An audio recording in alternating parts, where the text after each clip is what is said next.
성경 안 읽고 뭐하니? 레위기 시간을 갖겠습니다. 자, 레위기는 그 다음 그림 레위인들에게 주시는 말씀입니다. 그래서 우리는 안 읽어도 되느냐? 그렇진 않습니다. 자, 성경 이름이 레위인들에게 주는 말씀이다 보니까 레위기인 거예요. 자, 레위기는 가장 먼저 기록된 성경이라고 말할 수가 있습니다. 또 레위기의 출발은 출애굽기 19장 시내산 언약으로부터 시작을 합니다. 만약 하나님과 이스라엘 백성이 언약을 맺지 않았더라면 레위기는 기록할 필요가 없었던 거예요. 자, 레위기야말로 모세가 직접 기록했을 것이라는 증거가 확실한 성경입니다. 왜냐? 하나님께서 이스라엘 백성들에게 10계명에서 파생된 율법 그리고 성막을 수여해 주셨어요. 그러면 구체적으로 10계명을 어떻게 지켜야 되느냐? 구체적으로 율법을 어떻게 내 삶에 적용을 하느냐? 성막에서는 예배를 어떻게 드려야 되느냐? 이 모든 지시들이 레위기 안에 있습니다. 그러니까 우리가 예배를 드릴 때 우리가 그냥 요즘은 컨템포러리 예배를 많이 드리지만 사실 컨템포러리 예배를 드려도 예배 진짜 정신을 알고 예배를 드려야 됩니다. 자, 그래서 레위기를 반드시 우리가 읽어야 됩니다. 그 다음 이스라엘 백성의 이집트 탈출은 자, 나와 있죠? 출애굽하던 해, 이집트에서 탈출하던 해 1월 15일에 탈출을 합니다. 그리고 그로부터 3개월 후에 시내산에 도착을 해요. 시내산에. 그리고 출애굽 후 2년 2월 20일에 이제 시내산을 떠납니다. 거의 2년 동안 이 시내산에 머물면서 하나님과 언약을 맺고 하나님이 만들으라고 하는 대로 성막을 지었던 거예요. 그리고 모든 레위인들에게 주시는 말씀들이 이때 다 기록이 되었던 것입니다. 그 다음 그림을 보면 레위기는 이번에 좀 쉬웠죠. 27장밖에 되지 않았기 때문에 읽는데 그렇게 큰 어려움은 왜? 창세기가 50장이었잖아요. 50장을 일주일에 읽는 게 쉬운 일이 아닙니다. 그런데 27장이니까 그나마 좀 괜찮았던 것 같아요. 자, 이런 내용들이 기록되어 있습니다. 자, 그 다음에 자, 레위기의 주제는 자, 그 다음 페이지 내가 거룩하니 너희도 거룩하라. 이게 레위기의 주제입니다. 자, 왜 하나님께서 내가 거룩하니 너희도 거룩하라 하시면서 율법, 성막, 십계명 이런 것들을 왜 주셨는가? 이걸 통해서 하나님을 경외해야 하는 그 방법을 가르쳐 주기 위해서 하나님께서 이런 레위기를 주신 겁니다. 사람이 이 정도는 지켜야 거룩하신 하나님과 교제할 수 있기 때문에 전반부 1장부터 17장까지는 하나님께 나아가는 길에 대해서 그리고 후반부 18장부터 27장까지는 하나님과 동행하는 삶에 대해서 기록을 하고 있는데 신앙이라는 것은 내가 신학적으로 예수님을 만나고 고백했다. 여기서 끝나는 게 아니라는 겁니다. 예수님을 믿어도 지금 죽어서 천국 가는 게 아니잖아요. 이 땅에서 삶을 살아야 되는데 어떻게 살 것인가? 하나님과 동행하는 삶을 살아야 된다. 이 두 가지를 정확하게 이야기하고 있습니다. 자, 세부적으로 전반부에 그 하나님께 나아가는 길은 1장부터 7장 제사를 통해 어떻게 하나님께 나아갈 것인가 5대 제사 그리고 부칙이 기록이 되어 있고 8장부터 10장에서는 제사장을 통해서 하나님께 나아가는 길. 왜? 우리는 죄인이기 때문에 우리 전체가 다 의롭게 살아갈 수가 없어요. 그래서 레위인 중에서도 제사장을 구별해서 그분들이 예배를 집전할 수 있도록 해놓은 거야. 그러니까 제사장 위임식을 해야 돼요. 자, 이런 내용들이 8장부터 10장까지 기록이 되어 있습니다. 11장부터 17장까지는 정결함으로 하나님께 나아가는 길, 음식까지도 기록이 되어 있어요. 아무거나 먹으면 안 되고 하나님이 먹으라는 것만 먹어야 된다. 자, 이런 내용이 있습니다. 그리고 후반부에 하나님과 동행하는 삶은 18장부터 22장까지는 생활 규례가 나와 있어요. 과연 우리가 이 땅에서 어떤 문화를 가지고 어떻게 살아가야 될 것인가? 이 중에 판사가 나올 수 있죠? 판사에게 주시는 하나님이 요구하는 거룩이 있다는 거야. 또 이 중에는 오너가 나올 수 있어요. 고용주에게 요구하는 하나님의 거룩이 있습니다. 이런 이야기가 18장부터 22장까지 기록되어 있고 23장부터 36장까지는 1년 내내 7개 절기를 지키면서 하나님과 동행하라. 7대 절기에 대한 이야기가 나옵니다. 그리고 맨 마지막 27장에는 서원과 11조 규례가 나와요. 어떻게 생각하면 이걸 누가 갖다 붙였나 이렇게 생각할 수 있지만, 소원, 내가 하나님께 이렇게 하겠습니다 하는 내 소원을 하나님께 아뢰는 거예요. 그런데 성경에 해로울지라도 서원한 것을 지키라고 되어 있죠. 그런데 너무 감정이 치우쳐갖고, 하나님, 내가 집을 하나님께 바치겠습니다, 이런 뭔가 장치가 있어야 되잖아요. 여성이 만약에 이런 소원을 했을 때는 남편이 허락을 해야 그게 서원으로서 이게 가능하게 되는 겁니다. 여성이 내 집을 하나님께 드리겠습니다 했는데 남편이 안 됩니다, 그러면 안 돼요. 이런 장치가 되어 있다는 거예요. 그리고 11조에 대한 규례, 자, 이런 것들이 이제 나머지 이제 부분에 27장까지 기록이 되어 있습니다. 그러면 그 다음 페이지에 우리 주제가, 자, 그 다음 페이지 한번 다 같이 읽어보겠습니다. 시작. 내가 거룩하니 너희도 거룩하라. 자, 1인칭과 2인칭. 내가 거룩하니, 자, 내가는 누구죠? 누구를 얘기하는 거죠? 하나님. 여기는 1인칭 단수를 쓰고 있습니다. 나, 하나님, 내가 거룩한 것처럼. 자, 그 다음에 너희도 거룩하라 할 때 너희는 몇 인칭입니까? 2인칭 복수가 되는 겁니다. 자, 왜 하나님은 내가, 우리에게는 너라고 하지 않고 너희라고 하는 2인칭 복수를 썼을까? 거룩의 문제는 개인의 문제일 수도 있지만 더 크게는 공동체 문제라는 거예요. 자, 신앙생활이라는 것은 공동체 안에서 거룩을 이뤄 나가는 과정이라는 거예요. 나 혼자서 어떻게 거룩을 하겠어요? 상대방이 있어야 의로움도 있고 선함도 있고 거룩이 있는 것처럼, 거룩이라는 것은 우리 전체의 문제라는 거예요. 한 사람의 문제만이 아니라는 겁니다. 자, 교회도 주님의 몸으로서의 유기체적인 공동체예요. 자, 머리는 누구예요? 예수님. 자, 손, 발, 뭐 얼굴이라고 한다면 코, 뭐 눈, 사도 바울이 그런 이야기를 하잖아요. 그 몸의 지체가 바로 너와 나라는 겁니다. 그 공동체, 교회는 공동체라는 것을 항상 있어야 되는데, 참고로 성경에 보면은 저희라고 지칭할 때가 있어요. 저희는 3인칭이죠. 하나님과 관계없는 이들을 지칭할 때 성경에는 저희가 이러더라, 저희가 죄악을 저질렀더라, 이렇게 되어 있습니다. 그래서 1인칭은 단수로 하나님, 그 신앙의 대상이 되는 우리는 2인칭 복수로 되어 있고, 하나님과 전혀 관계없는 것들은 3인칭 이렇게 되어 있다는 거예요. 자, 이런 것들을 조금 알면서 성경을 읽으면 도움이 되고, 그 다음, 자, 1장부터 7장까지는 구약의 5대 제사에 대한 이야기가 나옵니다. 자, 번제는 뭐죠? 태워드려요. 이거는 가장 오래된 제사 방법입니다. 그리고 죄로 인해 내가 지옥불에 빠져서 불탈 나를 대신해서 뭐를 바치는 거예요? 짐승을 대신 바치는 거예요. 자, 소제는 곡식을 그냥 태워드리는 게 아니고 이걸 크게, 그리고 거기다 기름을 부으면 어떻게 될까요? 떡같이 되겠죠? 거기다가 향료를 부어서 하나님께 태워드리는 거예요.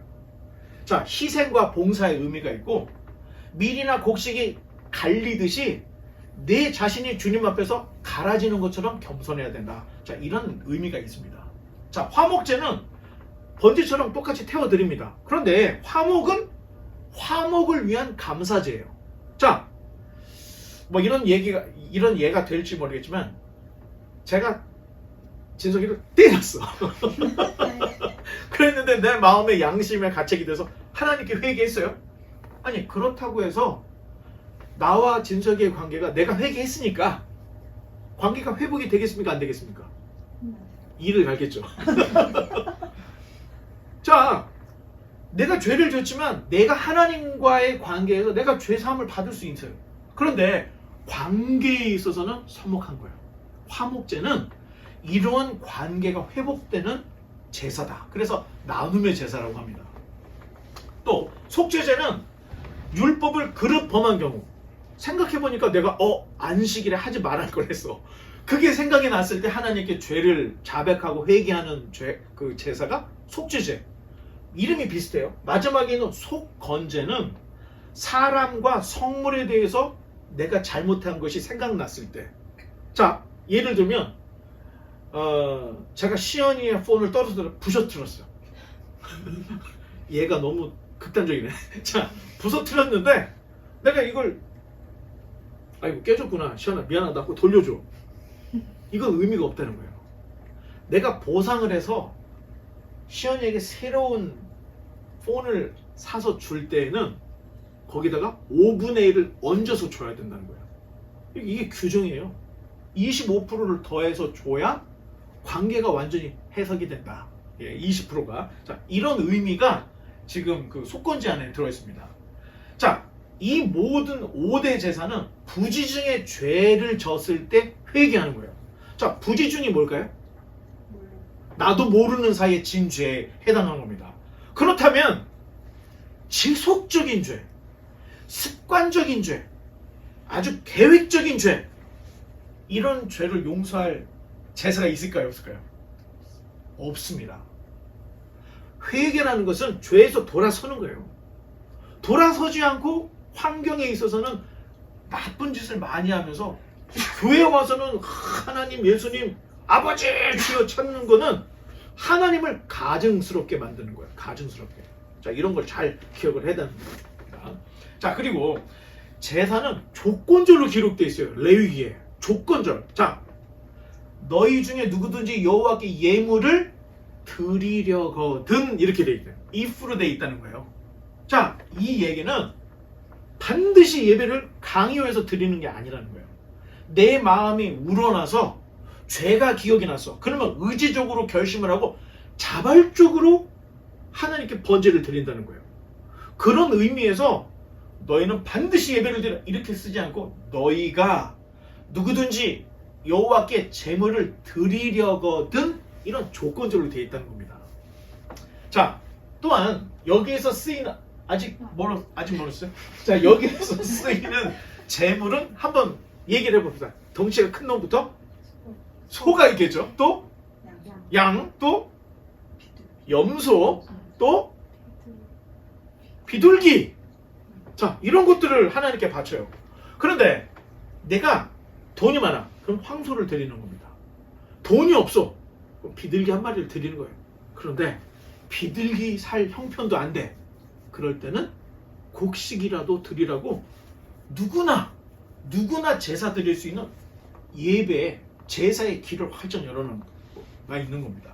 자, 중요한 것은 제물은 반드시 자기 것으로만 드려야 된다는 거예요. 예를 들면 내가 사냥을 했는데 사슴 마리를 잡았어. 이걸 가지고 와가지고 내가 제사를 드리면 되겠다. 그렇잖아요? 돈도 안 들고 얼마나 좋아요. 활 한 방 쐈을 뿐인데 사슴이 걸려들은 거야. 올가미를 하나 놨는데 얘가 여기 걸려들은 거야. 뭐 갖고 와서 하나님께 드리면 되죠? 안 된다는 거예요. 가축으로만 드려야 되는 거예요. 가축이라는 것은 오늘날 우리는 여러분들이 그냥 펫으로 생각하면 됩니다. 펫, 고양이나 강아지 이런 걸로 생각해야 돼요. 왜냐면 그때 당시에는 집이라고 해서 뭐 1층 집, 2층 집, 뭐 화장실 따로 이런 게 별로 없었으니까 그냥 같이 사는 거예요. 양아기랑 소랑 같이 사는 거예요. 그래서 뭐 소 항상 아침에 먹을 거 주고 양들 먹을 거 주고 나하고 같이 자라는 거예요. 근데 내 죄를 위해서 이 지금 내가 폐처럼 키웠던 이 짐승을 드리는 거야. 그 마음이 어떻겠습니까? 잘 죽었네. 이러지 않는다는 거죠. 가슴이 찢어지는 거죠. 아이고 양순아, 네가 나의 죄를 위해서 네가 대신 죽는구나. 이런 마음, 찢어지는 마음이 있기 때문에 반드시 하나님은 가축으로 드리라고 하는데, 아니 그러면 비둘기는 뭐냐? 오늘날의 비둘기는 우리가 손도 안 대죠. 고대 사회에서는 비둘기를 사육을 했습니다. 그 중에서도 집비둘기는 뭐고 산비둘기는 뭐냐? 닭에 암탉, 수탉, 오골개, 장닭 이렇게 있는 것처럼 이름이 다른 거예요. 산비둘기라는 종류고 집비둘기라는 종류예요. 그래서 집비둘기는 집에서 키우고 산비둘기는 밖에 나와서 잡아왔나 보다 아니라는 거예요. 제사는 자기 집에서 내가 기른 내 것으로 드려야 된다는 거예요. 자, 정든 가축을 잡아 죽일 때 그 심정으로 다시는 죄를 짓지 말라. 이런 의미가 담겨져 있는 거예요. 근데 또 한 가지, 제사에는 반드시 피 흘림이 있어야 되는 겁니다. 레위기 17장 11절에 생명이 피에 있으므로 피가 죄를 속한다, 이런 얘기가 있어요. 그리고 히브리서 9장 22절은 레위기 17장을 인용을 해서 피 흘림이 없은즉 사함이 없느니라, 이렇게까지 얘기하고 있습니다. 피를 흘려야 죄가 속해지는 거예요. 그런데 여러분, 소제, 곡식을 드리는 소제는 피가 흘러집니까? 안 흘러집니까? 안 흘러지죠? 죄가 속함 받기 위해서는 그냥 하찮은 비둘기라도 잡아서 피를 흘려야 됩니다. 그런데 비둘기를 살 형편이 안 된 이들을 위해서 하나님은 곡식이라도 바치라는 거예요. 너희가 네 형편에 곡식을 바칠 수밖에 없어서 곡식을 바치면 소를 잡은 거하고 똑같다는 겁니다. 이 하나님의 배려가 이 안에 기록이 되어 있는 거예요. 자, 그런 면에서 보면 창세기에 가인과 아벨이 제사를 드리다가 가인이 아벨을 죽이는 이런 일이 있었죠. 자, 어떤 사람들은 이거 봐, 곡식을 드리니까 하나님은 안 받지, 하나님은 고기를 드리고 피를 흘려야 돼, 이게 정신없는 얘기라는 거예요. 분명히 여기에 나와 있죠. 소제도 하나님이 받으시는 제사라는 거예요. 그렇다면 가인과 아벨의 문제는 어떤 문제가 있었던 거예요? 마음의 문제, 자세의 문제, 행동과 삶의 문제가 연결이 되어 있었다는 거예요. 가인이 예배 드리는 모습과 삶이 다른 거예요. 아벨은 삶의 모습과 예배의 모습이 같은 거예요. 그래서 하나님이 가인의 예배는 받지 않으셨던 거고 아벨의 예배는 받아주셨다는 거예요. 그러니까 그 곡식이냐, 이런 문제가 아니었다는 것을 우리가 알 수가 있다는 겁니다. 자, 그 다음에 이제부터는 우리가 직접 예배를, 제사를 드리려고 합니다. 얘가 지금 저하고 한 4년 내지 5년 같이 있었어요. 그리고 내가 유튜브 찍을 때도 얘가 이렇게 나와 있어, 항상. 아마 사람들이 얘가 이렇게 있으면, 아니 저 양반은 왜 저 양을 저렇게 옆에다 놓고 영상을 찍는가, 이렇게 생각했을 수 있는데, 자, 제가 벌써 이제 한 4, 5년 길렀던 이건데 제가 잘못을 했습니다. 큰 죄를 저질렀어요. 그래서 내가 이 양을 데리고 가서 갑니다. 자, 그러면 맨 처음에, 자, 제사장이 있는 데를 가서 양을 데리고 가. 그러면 제사장이 이걸 봅니다. 흠이 있고 뭔가가 다리가 부러진 앤지, 눈이 안 보이는 앤지, 생식기가 상한 앤지 다 봐요. 흠이 있는 애들은 하나님께 드릴 수가 없습니다. 제사장이 먼저 확인해서 통과! 그러면 얘를 가지고 이 안에 들어갑니다. 자, 들어갔어요. 자, 들어가면 먼저 기도를 하는데, 내가 얘 머리에다 손을 얹게 돼 있는데, 우리말은 얹게 돼 있죠? 히브리 말은 누른다고 돼 있습니다. 누른다는 것은 내 죄의 짐을 이 양에게 전가한다, 이양한다, 이런 의미가 있는 거예요. 그래서 이렇게 되는 게 아니고 눌러요. 그래서 내 죄를 이 양에게 덮어 씌우는 겁니다. 그리고 직접 그 다음 자기가, 얘가 날아다니 막 도망다니니까 다리를 묶고 못 도망가게 묶어 놓고, 그 다음에 정수리를 쳐서 한 방에 죽여야 됩니다. 근데 만약에 여기를 정확하게 못 쳐가지고 여기를 쳤어, 그러면 얘가 아 하면서 날뛰기 시작하겠죠. 난리 나는 거예요. 이게 여러분 치킨 좋아하죠? 치킨 죽여봤어요? 아니요. 안 죽여봤죠? 안 죽였으면 말을 하지 말아야 돼. 그거 쉬운 일이 아니에요. 아무나 못 죽이는 거예요. 이 지금 자기가 기르던 양을 자기가 지금 여기서 이거 잡는다고 생각해봐. 그러면 목을 쳐서 피를 다 받는 거예요, 지금 제사장들이. 자, 이런 직접 자기가 데려온 이 짐승을 도살을 해야 돼. 자, 먼저 피를 흘려. 그렇죠? 그리고 도살을 해요. 자, 제일 먼저 하는 게 뭐예요? 가죽을 벗깁니다. 가죽을 왜 벗기냐? 여러분, 이게 지금 양모잖아요. 이걸 불에다 태우면 무슨 일이 벌어질까? 까만 연기가 막 나오는 거예요. 끓음이 막 나오는 거예요. 이런 것들은 하나님께 태워드리는 게 아니에요. 이런 가죽은 누구에게 주는 거예요? 제사장에게 줍니다. 제사장이 이런 거를 가지고 옷도 만들고 성물을 만들고. 자, 껍데기를 벗기는 거예요. 자, 이거 껍데기 제사장을 드려요. 그러면은 제사장이 이제 이걸 받아서 챙겨 놓죠. 그리고 이제 이 남은 이 지금 요거를 그 다음에 피를 받아서 하나 더. 자, 요 지금 네 뿔이 있다 그랬죠. 제단의 네 뿔에다가 우술초로 여기다 착착착착 발라요. 그러면은 이 피가 액체잖아. 촥 하면서 칙 소리가 나는 거야. 그리고 먼저 이 옆에다가 우술초로 찍어갖고 쫙쫙 바릅니다. 그러면 막 피 냄새가 확 올라가죠. 맨 마지막 거는 여기다가 들어붙는 거예요. 그래서 피를 먼저 쫙 제거를 합니다. 그리고 나머지 각을 뜬 머리 부분, 그 다음에 그 기름 이런 것들을 다 제단 위에다 올려놓는 거예요. 자, 보통 머리를 먹어요, 안 먹어요? 잘 안 먹어요. 또 기름 부분을 먹습니까, 안 먹습니까? 잘 안 먹죠? 참 신기해.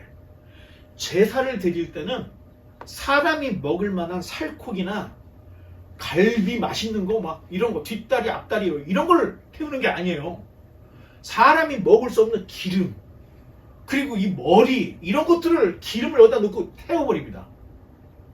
그러면 이 기름들은 어떻게 되냐? 당시에 제사장에게 또 줘요. 제사장은 그걸 가지고 먹고 사는 거예요. 레위인들이. 자, 거의 먹지 않는 건 태워드리고 먹을 수 있는 부분들은 우리로 하고 먹게 하고 있다는 거예요. 자, 다음 그림. 그 중에서도 내장과 정강이라고 그러면은 이 다리를 얘기하죠. 다리. 여기는 부러뜨리지 않게 해요. 신기하죠? 내장은 다 씻어. 왜? 그 속에 변이 들어있으니까 이걸 태우면 변 냄새가 나잖아. 물에다 다 씻어서 빼고 우리가 먹는 그 곱창이라고 그러죠. 그거만 태워서 드리는 거예요. 깨끗하게. 다리를 꺾지 않는다. 자, 이게 핵심입니다. 왜 다리를 꺾지 않을까? 하나님의 뜻이에요. 자, 6월절 어린 양을 잡을 때도 다리를 꺾었습니까? 꺾지 않았습니까? 하나님이 꺾지 못하게 했어요. 그리고 예수님이 십자가에 달려 죽으실 때 유대인들이 안식일이 되니까 시체를 빨리 끄집어내야 되니까 쳐 죽이자. 예수님이 죽었는지 살았는지 알려고 높이 매달려 있으니까 말할 수가 없잖아. 어떻게 해볼 수가 없잖아. 로마의 군병 긴 창으로 이렇게 되어 있는 예수님의 옆구리를 쳐서 폐를 관통시킨 거예요. 폐. 그랬더니 복수가 차 있는 이것들이 타고 내려서 물과 피가 흘렸다고 되어 있죠. 이 진실이에요. 진짜. 그래서 예수님이 죽었다는 걸 확인했죠. 그런데 두 강도는 안 죽는 거야. 그래서 어떻게 해요? 이만한 망치로 대퇴부 다리를 쳐서 부러뜨려 버린 거예요. 신기하죠? 예수님은 다리가 부러지지 않았던 거야. 그런데 두 강도는 같은 십자가에서 다리가 부러져요. 이유가 있다는 거예요. 이 모든 제사 과정에서 정강이로 부러뜨리지 않는 거, 이 모든 것들이 하나님이 예수님을 통해서 이룰 속죄를 위한 예표였다는 거예요. 그래서 다리를 꺾지 말라고 했던 거고 예수님도 다리를 꺾지 않았던 겁니다. 자, 제사는 예수님께서 오셔서 하실 속죄와 깊은 연관이 있다는 거예요. 자, 우리 예배는 그냥 와가지고 늦게 와가지고 막 헐떡헐떡 해갖고 예배 드리는 게 아니라는 거예요. 내 짐승 잡는 그 무거운 마음으로 와서 회개도 하고 예배할 때 내 마음을 찢는, 내 자신을 찢는 듯한 이러한 마음으로 하나님께 예배를 드리는 거예요. 자, 그런 예배를 드려야 예배 후에 진정한 기쁨을 느낄 수가 있다는 겁니다. 그러니까 여러분, 그냥 예배를 우리가 3시에 드리니까 여러분들이 조금 여유있게 오셔가지고 마음도 좀 정돈하고 또 연습도 하고 이렇게 해서 좀 정돈된 상태에서 예배를 드렸으면 좋겠다. 자, 이런 생각입니다. 다음. 자, 이제 8장에서 10장은 제사장 위임식이에요. 제사를 집전하는 이 제사장들이 교육을 받지 않으면 어떻게 될까요? 지멋대로 해버리는 겁니다. 그러니까 아무나 할 수 있는 게 아니고 레위 지파 중에서도 아론 계열의 자손들이 제사장직을 맡은 거예요. 아무나 맡는 게 아니에요.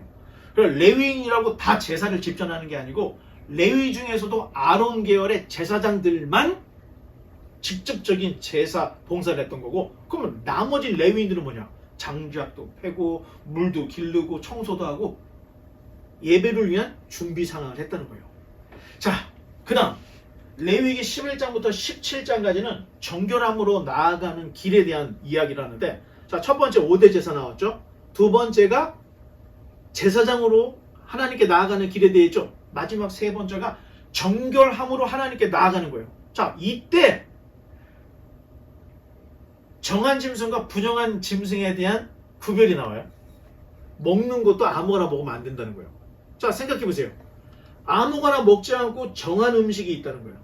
자, 먹을 때도 뭐를 생각하라는 거예요? 거룩, 정함, 의로움을 생각하라는 의미가 담겨져 있다는 거예요. 또 여성의 정결, 규례가 기록이 되어 있고, 나병 환자, 잘 씻지 못하니까 이 나병이 너무 많이 돌았던 거예요. 그래서 나병 환자에 대한 구별법, 정결법이 기록이 되어 있고, 유출병, 성병, 잘 못 씻으니까 성병도 많이 걸렸던 거예요, 그때. 그래서 성병에 대한 규례들, 자, 이런 것들이 11장부터 17장까지 있는데, 자, 정과 부정. 아니, 그러면 자, 먹을 수 있는 음식이 위에 있는 거예요. 먹지 못하는 애들이 밑에 있습니다. 여러분, 이 기준이 뭘까요? 아니, 소도 하나님이 창조하신 거고 돼지도 하나님이 창조했어. 근데 소는 정한 짐승이지만 돼지는 부정한 짐승이에요. 돼지가 얼마나 기분이 나쁘겠습니까? 그 기준이 뭐냐는 거예요, 기준이. 자, 이게 사람으로 봤을 때는 남자아이가 태어나잖아요. 그럼 여성이 40일 동안 부정해지는 거예요. 40일 동안. 그런데 여자아이가 태어나면 80일 부정해요. 이거 남녀 평등을 위배되는 게 아닌가. 왜 남자아이가 태어나면 40일이고 여자아이가 태어나면 80일일까? 자, 우리는 성경의 2차 수신자입니다. 그렇죠? 우리가 레위가 아니잖아. 레위 장손이 아니잖아요. 그러니까 직접적인 수신자는 레위 사람들이고, 후대에 우리가 성경을 읽는 2차 수신자들은 성경을 문자적으로 적용하면 안 된다는 거예요. 성경을 그냥 그대로 문자적으로 나에게 적용을 하면 이상한 일이 벌어진다는 겁니다. 반드시 필터를 통해야 되는데, 문화적인 거, 문학적인 거, 사회학적 접근을 통해서 우리에게 맞도록 어느 정도는 맞춰야 정서에 있어서 다름이 없다는 거예요. 그러니까 이단 종교들일수록 정서가 너무 틀린 거야, 우리하고. 왜? 성경을 그냥 그대로 갖다 적용을 하기 때문에 이상한 집단이 돼버리는 거예요. 자, 문화 인류학적으로 보면, 자, 있을 곳에 있는 동물들은 거의 정한 동물이에요. 자, 예를 들면, 자, 물에 사는 물고기가 뭐가 있어야 되겠어요? 비늘이 있어야 잘 착착착착 수영을 할 수 있는 거예요. 또 소, 양, 염소들은 들에서 풀을 뜯어. 그럼 풀을 뜯으면 이 풀이 질기기 때문에 빨리빨리 소화가 안 되는 거예요. 일단 저장을 해놓고 세김질을 해서 계속 씹어서, 왜? 그렇게. 이게 정상. 이게 다 정한 짐승이라는 거예요. 그런데 돼지는 소처럼 발이 이렇게 쪽발로 되어 있는데 잡식성이에요. 세김질을 안 해. 그러니까 소, 양, 염소하고 다르다, 이상하다 싶어서 부정한 짐승이 된 겁니다. 생물학적으로. 또 이런 맹수들은, 우리가 맹수들을 기를 수는 없잖아요. 뭐 이 늑대 잘못 길렀다가 죽는 사람 많아요. 사자, 표범 이런 것들을 폐소를 기를 수가 없는 거예요. 그래서 부정한 짐승으로 규정을 해서 가까이 하지 못하도록 이렇게 보호를 하고 있다는 겁니다. 보호 차원이라고 생각하면 좋다는 거예요. 자, 정과 부정은 생물학적 분류이기보다는 문화적 분류로 보는 게 훨씬 타당하다는 거예요. 자, 그런 입장에서 돼지나 소가 구분이 되고, 또 맥이나 잉어가 이렇게 구분이 된다는 거예요. 물에 사는데 비늘이 없어. 이거 이상한 녀석이에요. 아니, 개구리는 처음에는 물고기처럼 살다가 다리가 생기고 육지로 올라와. 이상하잖아요. 부정한 짐승이라는 겁니다. 자, 생물학적으로 폐경 전의 여성들은 한 달에 한 번씩 매직에 걸리죠? 그렇잖아요? 자, 성경에서 특히 레위기에서는 생리를 부정한 걸로 규정을 합니다. 어떻게 보면, 아니, 생리하는 것도 짜증나 죽겠는데 부정하기까지 하면 너무한 거 아니에요? 자, 이렇게 얘기할 수 있겠지만 이게 보호법이라는 겁니다. 여성 보호법이에요. 역사적으로 여성들은 생리 기간 중에도 쉬지 못하고 일을 했죠. 자, 여성들이 지금 중요한 시험을 놓고 공부를 하는데 생리가 터졌어. 나올 것 같아. 그럼 어떻게 하죠? 피임약을 먹습니다. 이거 남자들은 몰라요. 피임약을 왜 먹지? 생리를 지연시켜주는 거예요. 여성들은 이런 고충이 있다니까요. 자, 결혼한 사람들 중에서는 여성이 생리 기간 중에 남성이 성행위를 강요할 수가 있습니다. 그런데 생리 기간의 성생활은 감염의 무방비인 거예요. 무슨 병이 어떻게 들어올지 몰라, 여성 몸속에. 자, 그러니까 생리를 부정한 것으로 규정을 하므로 누구도 접근을 못해. 생리 기간 중에 있는 여자가 여기를 만진 거를 만지는 것도 그건 부정해지는 거예요. 그러니까 생리 기간 중에는 여자는 밖에도 못 나가. 설거지도 못해. 밥도 못해. 아무것도 못해. 자, 어떻게 생각하면 여성 차별이라고 생각할 수 있지만 하나님이 생리 중에 있는 여자에겐 일도 하지 말고 아무것도 하지 말게 그냥 일주일 푹 쉬라고 주는 생리 휴가다. 이렇게 생각하면 된다는 거예요. 굉장히 정교하죠. 자, 비슷한 게 있어요. 안식일에 일하면 돌로 쳐 죽이라고 돼 있죠. 그런데 내가 사장이라면 안식일까지도 공장을 돌리면 돈이 더 나오는 거야. 그런데 안식일에 일하면 돌로 쳐 죽이니까 아무리 돈에 궁한 사장이라도 주일이 되면 안식이 되면 공장문을 닫을 수밖에 없는 거예요. 자, 그래서 생리도 그렇고 또 정한 짐승 부정한 짐승도 그렇고 또 안식일 개념도 그렇고 이 모든 법들은 사람을 위한 법들이었다는 겁니다. 이 법에 어긋나면 돌로 쳐 죽이겠다. 이게 함무라비적 법을 위한 법입니다. 그런데 성경에 나와 있는 법은 사람을 사람 되게 이렇게 배려가 들어있는 게 성경 말씀이고 레위기의 정결법이라는 거예요. 자, 그 다음 그림에 레위기 16장에 가면 이거 대속죄일에 아사셀 염소가 나오는 거야. 염소 2마리를 딱 갖다 놓고 대속죄일이 되면 제비를 뽑아요. 둘 중에 하나를. 뽑힌 녀석은 리본을 묶고 안 뽑힌 녀석은 바로 그냥 목을 쳐서 대제사장이 피를 가지고 성소, 지성소, 법궤가 있는 지성소에 가서 속죄를 합니다. 백성들의 죄를. 그리고 아직 살아있는 이 녀석은 백성들의 모든 죄를 다 짊어지고 광야로 보내지는 거예요. 이 광야로 보내지는 염소를 아사셀에게 바쳐지는 염소다. 아사셀이 뭐냐? 악마라고 생각하면 됩니다. 쉽게. 그러면 왜 이런 걸 시편 103편 12절에 동이 서에서 먼 것 같이 우리의 죄가를 우리에게서 멀리 옮기셨으며 이 염소 한 마리는 우리를 위해서 이미 죽은 거고 이 한 마리는 우리의 모든 죄의 짐을 지고 광야로 내보내는 거예요. 자, 이런 제도가 있었는데 자, 우리가 생각할 때 만약에 이 염소가 광야로 가서 떨어져 죽어야 되는데 안 죽고 돌아왔어. 그럼 어떻게 될까요? 난리 나는 겁니다. 큰일 나는 거예요. 왜? 백성의 죄를 이 염소에다 다 물려가지고 광야로 보냈는데 얘가 안 죽고 돌아왔다는 거예요. 속죄가 안 됐다는 의미죠.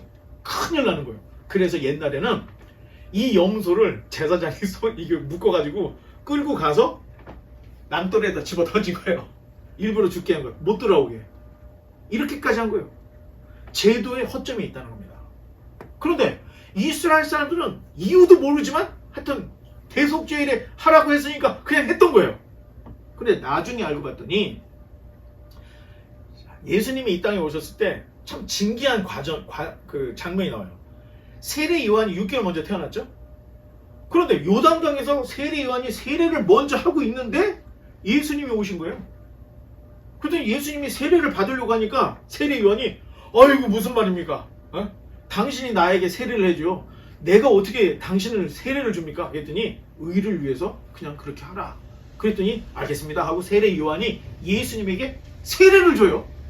자, 복음서 읽어보면 마태, 마가, 누가, 요한 보면 세례를 받은 예수님이 갑자기 성령에 이끌려서 자기 발로 간 게 아니에요. 성령에 이끌려서 예수님을 광야로 데려갔다. 이렇게 기록이 돼 있어요. 자, 저도 성경에 읽을 때 이거 복음서에 왜 이런 얘기가 나오지? 저도 궁금했습니다. 그런데 그분이 메시아라고 하는 증거를 유대인들 앞에서 보여주기 위한 하나님의 상징적인 이 관습이었다는 거예요. 그분들은 고대에 있는 이스라엘 사람들은 왜 이런 것을 해야 되냐? 잘 몰랐던 거예요. 근데 나중에 신약에 와서 보니까 그 이유를 알게 되는 거예요. 예수님이 오기 전에 내가 그리스도라 했던 사람이 500명이 넘습니다. 왜?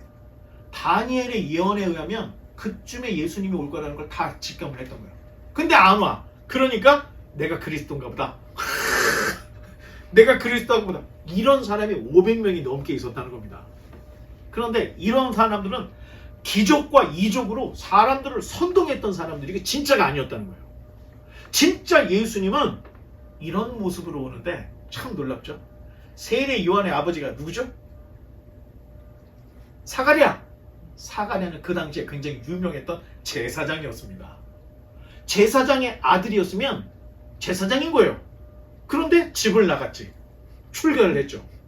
그런데 그 사람이 예수님을 보자 딱 한 얘기가 있어요. 요한복음 1장 29절에 아무도 예수님을 이렇게 부르지 않는데 유일하게 세례 요한만 예수님을 이렇게 불렀는데, 이튿날 요한이, 세례 요한이 예수께서 자기에게 나오심을 보고 이르되 보라, 세상 죄를 지고 가는 하나님의 어린 양이로다. 이건 세례 요한만이 한 얘기입니다. 우리 눈에는 안 보였던 거예요. 평범한 사람들은 몰랐던 거예요.